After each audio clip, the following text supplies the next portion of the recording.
Winnie, I want to turn to you. The audience is looking for tools. So we have had the will. What else do I need? What are those 3, 4, 5? Judy has told us what we need to do as far as property is concerned. What about enterprises?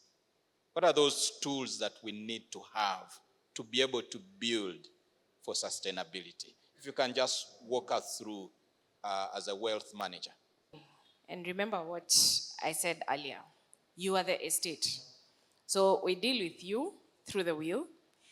Then we also deal with your family because you're giving them instructions through the will. Who will take care of my children if I'm not the one? Who will take my clothes if I'm not wearing them? Who will live in my house? etc. Then we have now for businesses, because there are three kinds of assets that we deal with as human beings. And as we keep evolving in the type of ownership, we have transferable assets, which is land, buildings, and businesses.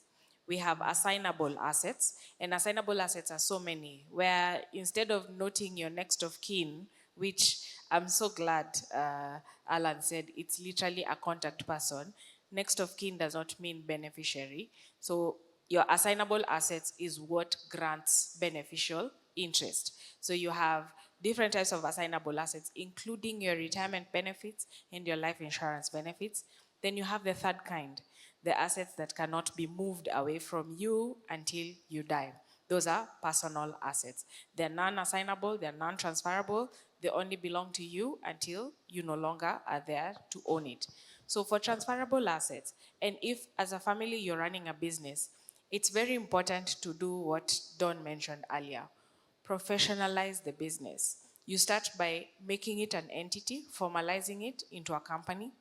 You give the company instructions, and by the company I mean the owners of that company. You give that company instructions by setting in place what we call a shareholders agreement. A shareholders agreement is the will document for a company. It's basically what the company tells itself it will do in the event of so many other things. Who comes in, who goes out, what if you get sick, what if you die, what if. Then we have the second document, because we have the will that deals with you. We have your shareholders agreement and probably your incorporation documents for your family business. Then you sit in place and consolidate all those documents into what we call a family trust. A family trust is just a mirror of a company simply because it's a body corporate, but it sits outside the business environment and can replace you as a human being. The family trust clones you because it bears its own separate identity, but receives everything that you would otherwise be owning in your lifetime. How you create a family trust, it's very important to understand the three types of assets that you own, how they can simply go into the family trust. If you have land, and Africa, we have heavily capitalized on real estate. And real estate is where people fight, and it's where most of the wastage goes. Because a family trust is an entity, it can own its own property as long as the property is transferable.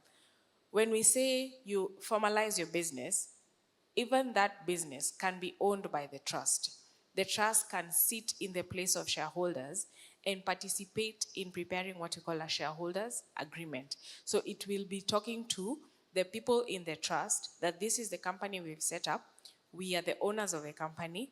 If Director A goes, Director B will come in. If Director B refuses, we'll find Director C, or we will simply hire professional managers.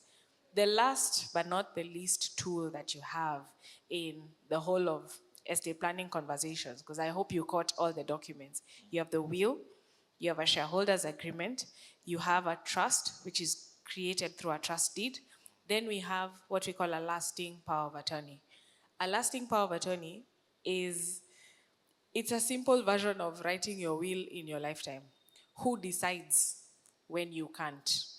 Most often, you find the lasting power of attorney comes in where you are incapacitated, you're unable to make that decision yourself, and you need someone to make a crucial decision about you. This is usually coined as a living will. A living will that is only active for as long as your heart is beating.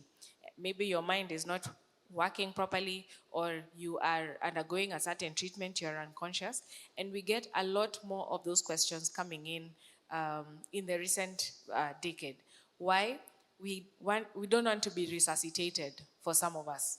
We don't want to be involved in a car wreckage. I'm mangled. I don't want to come back as a cabbage. Please don't put me on life support. That's a decision that you can give to an attorney themselves.